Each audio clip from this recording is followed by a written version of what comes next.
স্বৈরাচারী সরকার, যারা পতিত সরকার, তারা বাংলাদেশের সকল সেক্টর ধ্বংস করে দিয়ে গেছে। এই সেক্টরগুলোকে যদি সঠিক করতে হয়, এখানে সংস্কার প্রয়োজন, মেরামত প্রয়োজন।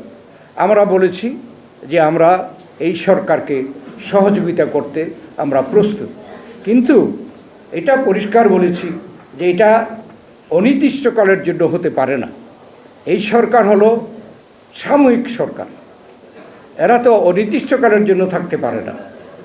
তাই তাদের যদি সফলভাবে বিদায় নিতে হয়, তাহলে এদেশে জনগণের যে প্রত্যাশা, বৈষম্য থেকে দূরীভূত করার ব্যাপারে পদক্ষেপ, সব বৈষম্য এই সরকারই দূরীভূত করতে পারবে সেটা আমরা মনে করি না। কিন্তু সংস্কার শুরু করবে, পরবর্তী জনগণের নির্বাচিত সরকার সেটা পূরণ করবে, সেটাকে চলমান রাখবে। তাদের দায়িত্ব হচ্ছে নির্বাচনকে অগ্রাধিকার দেওয়া। নির্বাচনের বিষয়ে যত সংস্কার প্রয়োজন, যত দ্রুত সম্ভব এই সংস্কার করে নির্বাচনী একটা রোডম্যাপ ঘোষণা করে নির্বাচনের দিকে যাওয়া উচিত। আজকে যে বাংলাদেশে যেসব ষড়যন্ত্র চলছে, এটা খুব স্বাভাবিক।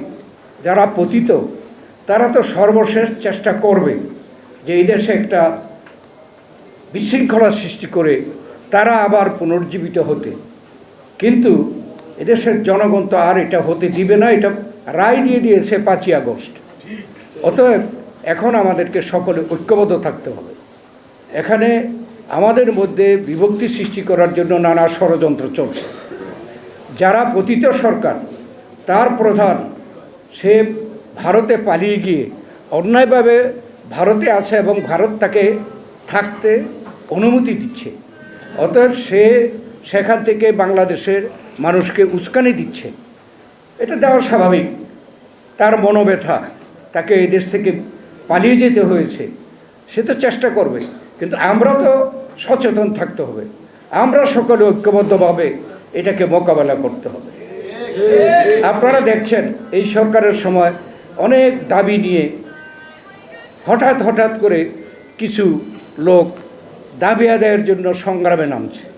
একটু গভীরভাবে দেখলে দেখা যায় যে এর পিছনে হচ্ছে ওই পতিত সরকারের লোকেরা, এবং তারা গ্রেপ্তারও হচ্ছে। চট্টগ্রামে হিন্দু সম্প্রদায়ের পক্ষে আন্দোলন, সেখানে যখন অ্যারেস্ট করা গেল তখন দেখা গেল পতিত সরকারের লোকরা অ্যারেস্ট হয়েছে।